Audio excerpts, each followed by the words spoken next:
Hey guys, this is Era Gaming, and today we're actually starting a new series. I'm gonna call this series Minecraft in Chat, where I basically be playing this game, a knockoff version of Minecraft called LokiCraft, and I'm just going to talk. Um, Today I'm going to start off by talking about college because I've taken a couple college classes and I kind of want to talk about them. So we're gonna create a new world. And just as a preference, this will be the world that we're using for every single Minecraft in chat. So Minecraft and chat. So next. And it'll be in survival.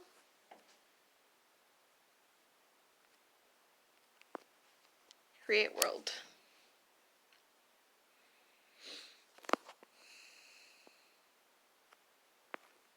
Okay, what are the odds of landing, like spawning on a tree? Not good ones, I wouldn't think. Yeah, but anyway, I am concurrently taking classes at our local community college, and I have a little bit of an issue with the particular schedule that they were using, because I take my classes online because I don't want to drive because I'm lazy. But and I'm taking 4 concurrent classes this semester, which wouldn't be a big deal except I have a big deal if I took them like all at the same time, a 16-week, because there would be less work or the work would be more spread out, and that would make sense. But no, they've changed it, so you have to take 8-week courses, which also isn't bad. You can take 2 one part of the semester and 2 in the other.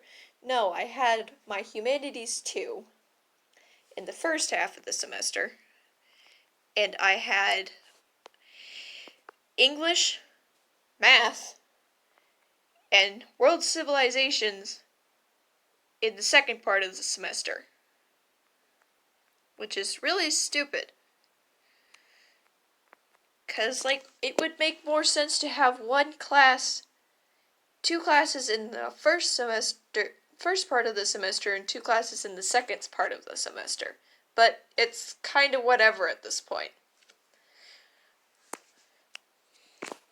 I also learned that I never, ever, ever, ever, ever want to take another 8-week course in math.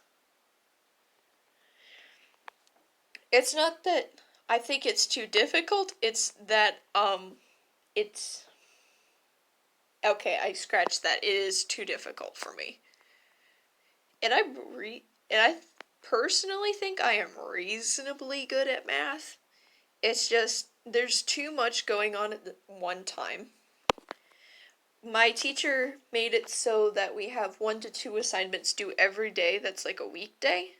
You could work ahead on these assignments, but like, I started a day late, so I was already a day behind to begin with. So that didn't help matters any. But that's kind of what I've been trying to figure out. Also, speaking of humanities, I think humanities is like my favorite class that I've taken. So far it was relatively simple and was kind of fun. Our teacher basically had us do discussion questions every week in which we would talk about certain things. Like in Humanities 1, it was like the pyramids of Stonehenge, Mesopotamia, Greece, among other things. And then in the second one, we focused more on like culture things, so like it was more art based, which was also pretty cool. Though for like our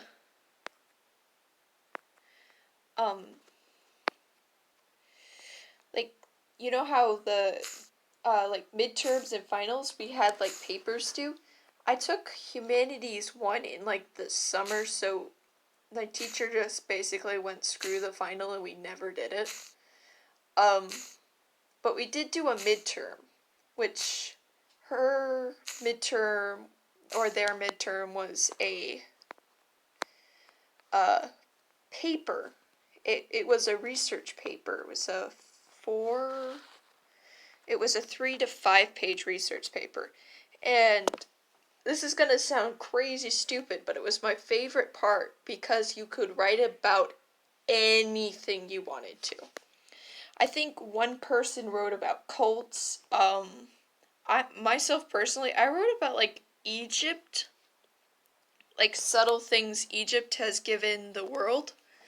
And when I was looking this up, I knew there was like a couple things, like the Egyptian obelisk is pretty obvious. Because, one, I read it in a Rick Riordan book and I was kind of curious about it. Also, the Washington Monument is an Egyptian obelisk, so it's not too far out there. But there was so much other stuff, like, I was not.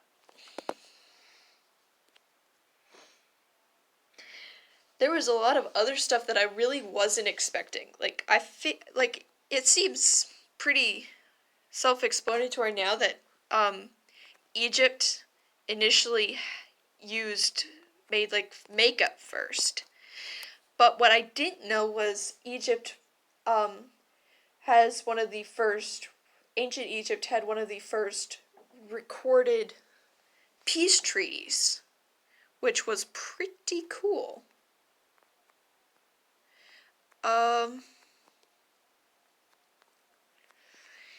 And they also invented the 365-day calendar. You wouldn't think that would come from like an ancient civilization, but it did. And that's kind of cool. However, they did not make the leap year. That was Julius Caesar. However, their civilization lasted long enough that they went through this weird cycle called the Soneth cycle. It's basically what happens when you don't have a leap year. Your entire calendar kind of goes around. So halfway through the cycle, what used to be your summer solstice is now your winter solstice. But, I mean, it being Egypt, I don't think that would really matter. It would be kind of, like, hot most of the time. I think probably the best way of keeping time in Egypt back then would have been, like, the river flooding.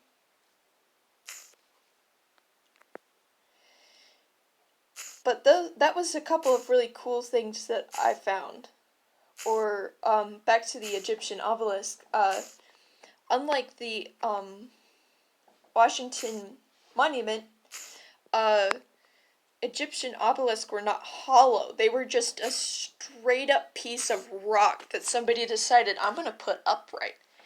And since they had a lot of stuff with, like, being, synchronized and stuff,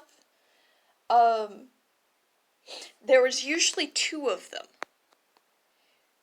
And these things could get up to be like 128 feet tall. And we still have no idea how they put them up. Like, we have guesses, but not like, and we've tried to recreate them, but it hasn't worked. So I'm kind of curious, like, how did that work? Yeah,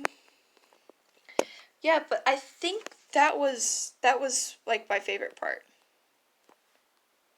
And for my humanities too, I did my essay was over symbolic food.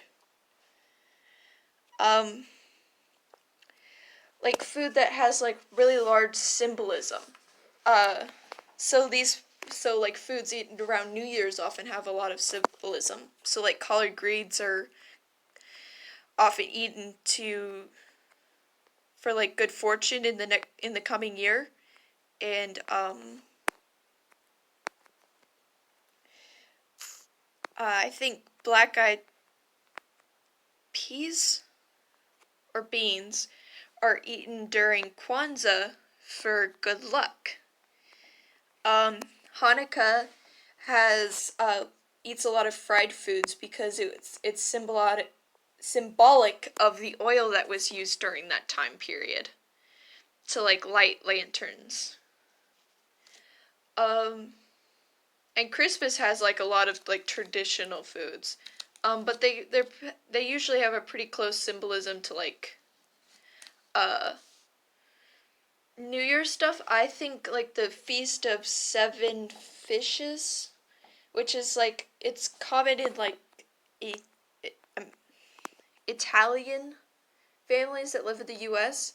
is symbolic because seven is the most com num seven is the number that is most quoted in the Bible. Um, or eating 12 different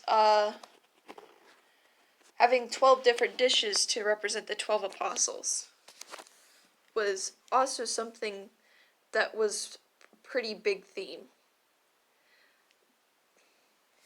So yeah, I did like writing those essays just on account that I got to look up some stuff. Uh Trying to make sure that it was 3 pages long and that you had 5 sources was not always the best part. But looking up the stuff and learning the new things was always really cool. But I think that's all the time I have for today. So, if you liked, please consider subscribing. As always, if you don't want to, you don't have to. I hope you all have an amazing day. Bye!